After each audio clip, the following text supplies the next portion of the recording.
4 बार से विधायक हैं, मोदी जी सम्मान देते हैं दलितों को, तो डिप्टी सीएम भागीरथी जी को बना दिया जाए। प्रतिमा दास ने बयान दिया, इस पर क्या कहें? अच्छा, वो अपने पार्टी की चिंता करें। वो जिस चिंतन शिविर में बैठे हुए हैं वहाँ ठीक से चिंतन करें कि उनका इंजन कौन हो, कि उनकी पार्टी का जमानत बच जाए सभी सीटों पर। अब पहले उनको कहिए इसकी चिंता करने के लिए। हम लोग भागीरथी दीदी का खूब सम्मान करते हैं और हम लोग की अभिभावक है। कभी किसी बात को लेकर के अगर नाराज़ होगी तो मुझे मालूम है कि फिर बहुत ज़्यादा खुश भी हो जाएंगी हम लोगों के ऊपर।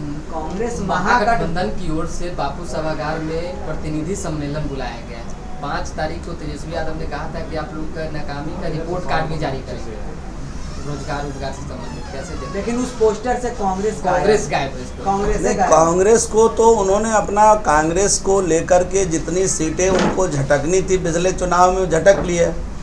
अब कांग्रेस को दूध की मक्खी बनाकर जिस प्रकार से तेजस्वी यादव जी ने बाहर फेंका है, कांग्रेस के लोगों को विचार करना चाहिए इस पर। इसलिए मैंने कहा ना कि वो जो दूसरे की चिंता कर रहे हैं, वो एक अनुशासित पार्टी की चिंता कर रहे हैं, उनको अपनी चिंता करनी चाहिए और चिंतन शिविर में समय निकालकर अपने लिए रियल चिंतन करना चाहिए कि उनका मुखिया कौन होगा, उनका इंजन कौन होगा और पार्टी किस प्रकार आने वाले चुनाव में सभी सीटों पर अपनी जमानत बचाएगी।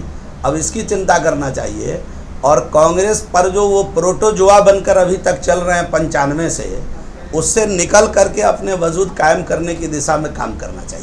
5 जून को तेजस्वी जी अपना रिपोर्ट कार्ड जहाँ से चुनाव जीते हैं ना, तो जिस जनता ने उन पर भरोसा किया है, पहले कहिए वहाँ जाएं और 1 साल में जो उन्होंने काम उस क्षेत्र के लिए किया है उसका आना पाई का हिसाब वहाँ की महान जनता को देने का काम करें।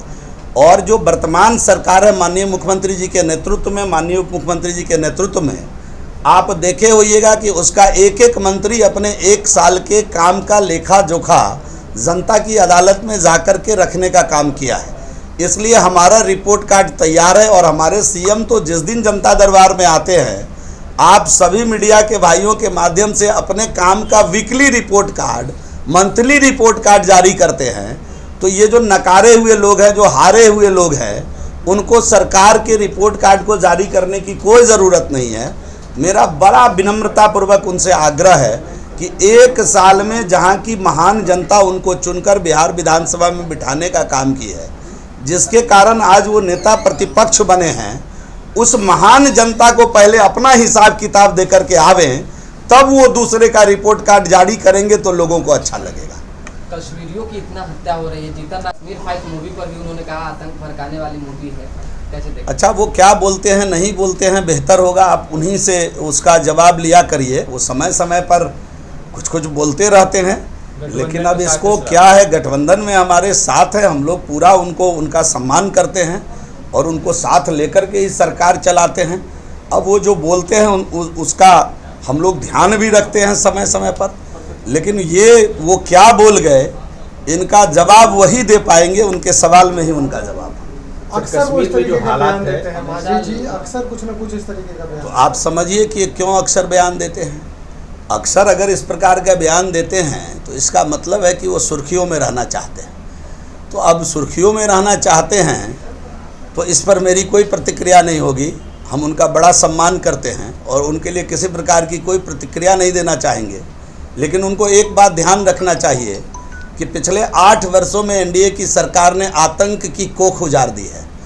और जिस कश्मीर की आप बात करते हैं, ज़रा पुराना डाटा और आंकड़ा निकाल करके मैं उनसे भी आग्रह करूंगा देख लें। और आप सभी बंधु बांधवगण को समय समय पर लोकतंत्र के चौथे स्तंभ होने के नाते भी आपको भी रखना चाहिए कि यूपीए सरकार के अंदर जम्मू एंड कश्मीर की क्या हालत थी, आज क्या हालत है। आज महीना 2 महीना 4 महीने में कोई घटना घटित होती है, उस पर बयान देना उचित नहीं है। सरकार जिस मनोभाव के साथ वहाँ काम कर रही है, जिस प्रकार का वातावरण बना है, पिछले 1.5-2 वर्षों में 52,000 करोड़ से अधिक निवेश जम्मू कश्मीर पहुँचा है। ये है नया जम्मू कश्मीर, ये है नए भारत की ताकत। और इस प्रकार के ताकत में जो लोग खलल पैदा करना चाहते हैं उनको विचार करना चाहिए। और उस प्रकार की जो मंशा है उसको हमेशा नेताओं को कमज़ोर करना चाहिए, न कि अपने बयानों से उसको मजबूत करना चाहिए। ऐसा है कि बीजेपी में मारा जा रहा है लोगों को। कार्यालय में घुसकर हिंदुओं को चुन चुन के मारा जा रहा आतंकियों के द्वारा। नहीं, घटना दुखद है। सरकार जो अभी वर्तमान सरकार वहाँ है, जो वहाँ के एलजी हैं, आप निश्चिंत रहिए कि वो बक्से नहीं जाएंगे। जो कार्यालय में घुसने की हिम्मत किए हैं वो बक्से नहीं जाएंगे। मंत्री जी ऐसा है क्या? मैंने पहले बताया कि बीजेपी में ही दलित विधायकों की सुनी जाती है। आपको नहीं मालूम है कि बीजेपी के 77 विधायक में एक भागीरथी देवी हैं और 76 जितने विधायक हैं उनको दीदी कह के ही सम्मानित करते हैं और पुकारते हैं। अगर उनको किसी प्रकार की कोई तकलीफ होगी तो बीजेपी एक परिवार के नाते पार्टी, एक परिवार के नाते ये पार्टी है। हम लोग मिल बैठकर उस समस्या का समाधान करें। अगर आपको हमारा वीडियो पसंद आया हो तो इसे लाइक करें, सब्सक्राइब करें और साथ ही बेल आइकन दबाना ना भूलें।